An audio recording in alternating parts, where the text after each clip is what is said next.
Right now, somewhere within arm's reach, millions of people carry a small cylinder designed to burn dried leaves so they can inhale the smoke. You walk past them on the street, you see it in movies, and you might even do it yourself. It feels like a thoroughly modern, perhaps deeply flawed, habit of contemporary life. But the real answer is far stranger.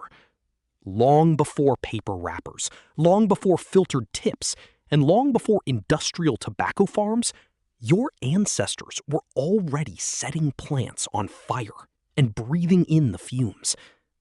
Why would anyone start doing that?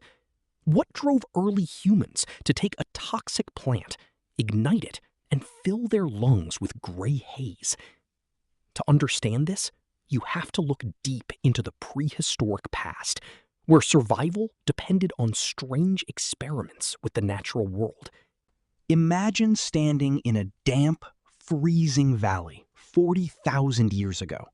Your skin is chapped, your joints ache from the damp cold, and the air smells of wet earth and impending frost. There are no pharmacies, no warm blankets from a department store, and no heating systems. Every single day is an exhausting battle against elements that want to kill you. In this brutal environment, early humans tested everything they could find. They chewed roots, boiled barks, and tasted leaves. Most plants were bitter, toxic, or completely useless. But occasionally, they stumbled upon something powerful. Anthropologists like Dr. Robert N. Proctor have studied how ancient populations interacted with botanical stimulants, and the trail leads straight to fire. Fire wasn't just for cooking meat or keeping predators away at night. Fire was the first laboratory. One evening, huddled around a crackling hearth inside a dark cave, someone tossed a bundle of dried aromatic leaves into the flames. Maybe it was accidental, or maybe they were trying to mask the smell of burning wood or repel biting insects. But as the smoke billowed up in a thick, fragrant cloud, something unexpected happened. The air changed. Instead of just smoke, the plume carried potent chemical compounds that drifted straight into the nostrils and lungs of everyone sitting nearby. Within moments, their brains registered a chemical shift. Pain eased slightly.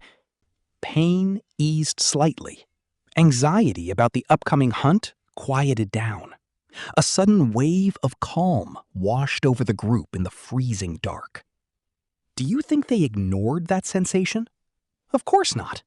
The human brain is a magnificent, highly sensitive prediction machine that loves chemical shortcuts. When your ancestors discovered that burning certain leaves altered their state of consciousness, they didn't see poison. They saw medicine, magic, and a portal to the gods. 4. Shifting to an inquisitive, scientific tone. But why plants? Why would a plant evolve chemicals that affect human brains in the first place? It turns out plants didn't make these compounds for us. Nicotine, cannabinoids, and other psychoactive alkaloids are actually botanical defense mechanisms. Millions of years before humans walked the earth, plants were locked in a relentless war against insects and herbivores that wanted to eat them. To fight back, plants evolved chemical weapons. Nicotine, for instance, is a potent neurotoxin designed to paralyze and kill bugs that dare to chew on the leaves of the tobacco plant. If a caterpillar takes a bite, its nervous system overloads and it dies. So how did a lethal insect poison become a cornerstone of human culture?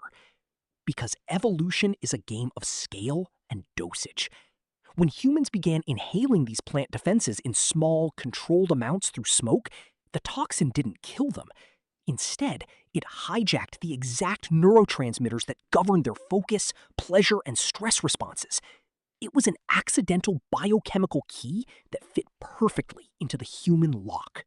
Imagine what that felt like to an ancient mind trying to make sense of an unpredictable universe. When you inhale smoke containing these compounds, they reach your brain in less than 10 seconds. faster than an intravenous injection. Suddenly, your heart rate shifts, your alertness spikes, and your worries about the saber-toothed cat lurking outside the cave fade into the background. To an ancient hunter, that wasn't a bad habit. That felt like supernatural clarity. Archaeological evidence shows us that smoking wasn't just a casual pastime, it was deeply sacred. Long before mass production, pipes were carved from stone, bone, and wood with extraordinary artistic care. In ancient ritual sites across the Americas, Europe, and Asia, researchers have found ancient pipes residue containing wild tobacco, cannabis, sage, and other potent herbs. Why were they smoking these plants during rituals? Because smoke rises.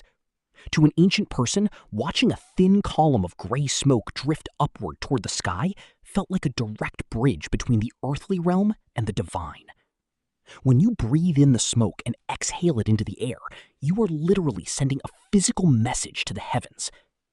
Shamans and tribal elders use this smoke-induced trance to communicate with spirits, heal. Shamans and tribal elders used this smoke-induced trance to communicate with spirits, heal the sick, and predict the future. The smoke altered perceptions so profoundly that people genuinely believed they were stepping outside their own bodies. But there is another layer to this story that goes even deeper into human psychology.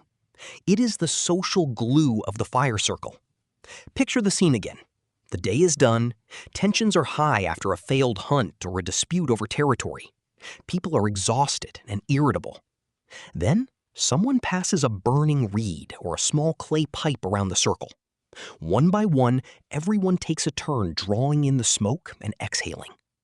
As the smoke circulates, a strange psychological phenomenon occurs. The shared rhythm of inhaling, holding, and passing creates an unspoken bond. Behavioral scientists call this synchronized behavior, and it lowers aggression, builds trust, and unifies the group. Smoking became humanity's first global social ritual long before anyone ever wrote a word down on paper. It turned a dangerous plant toxin into a tool for community survival. Over thousands of years, this practice evolved. Civilizations discovered curing processes, wrapped leaves in corn husks, and eventually built vast global trade routes fueled entirely by our collective craving for the smoke. Empires rose and fell on the back of dried leaves. Wars were fought, ports were built, and economies were shaped by the exact same plant chemistry that once protected wild shrubs from hungry insects. As tribes migrated across continents, they encountered entirely different ecosystems and botanical species. In the arid plains of the Americas, native species of Nicotiana grew wild and resilient under harsh suns, containing far higher concentrations of defensive alkaloids.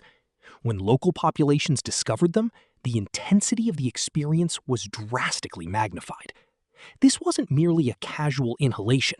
It was an intense physiological event that altered trade routes, diplomacy, and spiritual hierarchies. Entire tribal confederacies were built on the distribution of sacred smoking mixtures, serving as the currency of peace and alliance between warring clans. When European explorers first witnessed indigenous populations breathing smoke from rolled leaves or carved tubes, they were utterly bewildered, viewing it initially as primitive madness. Yet within decades, those exact same explorers adopted the practice, carrying dried leaves back across the Atlantic and anchoring a global trade addiction that would reshape empires. Think about what happens inside your nervous system when you experience chronic stress today. Deadlines loom, bills pile up, and your evolutionary alarm system triggers a fight-or-flight response designed for predators that no longer exist. Your ancestors faced immediate physical threats. You face abstract, endless psychological pressure. Without physical outlets, the modern mind looks for anchors to ground itself. The repetitive motion of lighting, breathing, and pausing provides a simulated campfire rhythm in a world that never sleeps. It is a ghost ritual performed in modern clothes, a quiet rebellion of the nervous system seeking safety in an unsafe environment. And yet, Here is the most fascinating twist. Fast forward to today. You live in a world filled with climate-controlled rooms, digital screens, and instant access to everything. You don't need to burn leaves to stay warm, talk to the gods, or bond with your tribe. Yet millions of people still step outside every single day, strike a tiny flame, and inhale smoke into their lungs. Why? Because your biology hasn't changed at all. The ancient neural pathways carved into your brain 40,000 years ago are still active right now. When modern life feels overwhelming, unpredictable, and cold, your brain unconsciously looks for that ancient fire circle. It looks for a moment to pause, a chemical anchor to steady the nerves, and a ritual to carve out a quiet space in a loud world. Tonight, when you see someone standing outside, watching the gray smoke drift up into the night air, you aren't just looking at a modern habit. You are looking at a ghost from the Pleistocene epoch, sitting by a cave fire, trying to find a moment of peace in a dangerous world. The smoke has changed, but the human inside the haze is exactly the same. As populations grew denser during the Bronze Age, the small family hearth expanded into tribal council grounds, and smoke became the medium through which peace treaties were ratified. The smoke may have changed its form, moving from cave hearths to clay pipes and eventually to modern cylinders, but the anxious, searching human mind sitting inside the haze has never evolved past it. The fire is still lit, and the circle is still unbroken.